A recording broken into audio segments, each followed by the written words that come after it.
అందరికీ నమస్కారం. నేను మెరుగు Sridhar. Please like, subscribe political link. కొన్ని వేరే కారణాల వల్ల ఒక 10 డేస్ నుంచి వీడియోస్ అప్లోడ్ చేయట్లేదు. ఇక నుంచి వీడియోస్ రెగ్యులర్గా వస్తాయి. మనము బీఎస్పీ బీఆర్ఎస్ పొత్తు కనుక చూసుకున్నట్టయితే ఇది మాయావతికి తెలియకుండా జరిగిందా, తెలిసి జరిగిందా అంటే ఖచ్చితంగా తెలిసే జరుగుతుంది.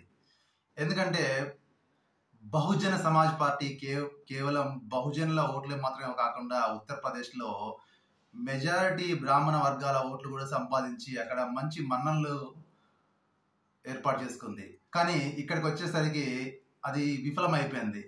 కేవలం ఒకరి పక్షపాతిగా మాత్రమే ఎన్నికల్లో నిలబడి BSP chief RS Praveen Kumar చాలా పెద్ద తప్పే చేశాడు. ఇంకొకటి, బీఎస్పీ అన్ని చోట్ల ఓడింది. కానీ ఇది ఒకటి మనం గమనించినట్టయితే బీఎస్పీ బీఆర్ఎస్ ఒప్పందం ఇప్పటిది కాదు, ఎలక్షన్స్ ముందు నుంచే. ఎందుకంటే చాలా చోట్ల కూడా సూర్యాపేటలో, పటాన్చెరులో, ఇంకొన్ని నియోజకవర్గాల్లో కూడా బీఎస్పీ బీఆర్ఎస్ వ్యతిరేక ఓట్లను చాలా వరకు చీల్చేసింది. చీల్చడం వల్ల అది అంతిమంగా బీఆర్ఎస్కి లబ్ధి పొంది కాంగ్రెస్ చతికిల పడ్డది కొన్ని స్థానాల్లో.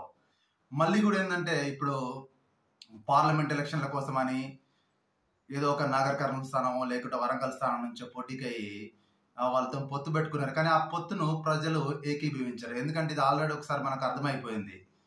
వాళ్ళు దొరో ఎందురో, వాళ్ళు పీకుడు ఎందురో అనుకుంటా నర్మగర్భ వ్యాఖ్యలు చేసి తర్వాత వాళ్ళతో పొత్తు పెట్టుకుంటే రాజకీయాల్లో మిగిలేది శూన్యం.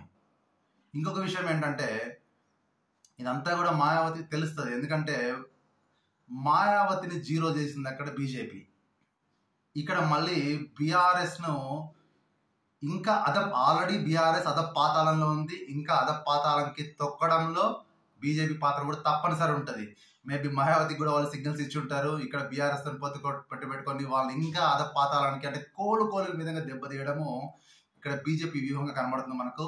వేచి చూద్దాం. మరి ఆల్రెడీ డిపాజిట్లు పోయి RS Praveen Kumar party BSP party పాతాళానికి అంచనా ఉంది. మళ్ళీ ఇంకా పార్లమెంట్ ఎన్నికల్లో కూడా ఇంకా పాతాళానికి బీఆర్ఎస్తో పొత్తు పెట్టుకొని ఇద్దరు కూడా దిగజారుతారంలో ఎటువంటి సందేహం లేదు. ధన్యవాదాలు.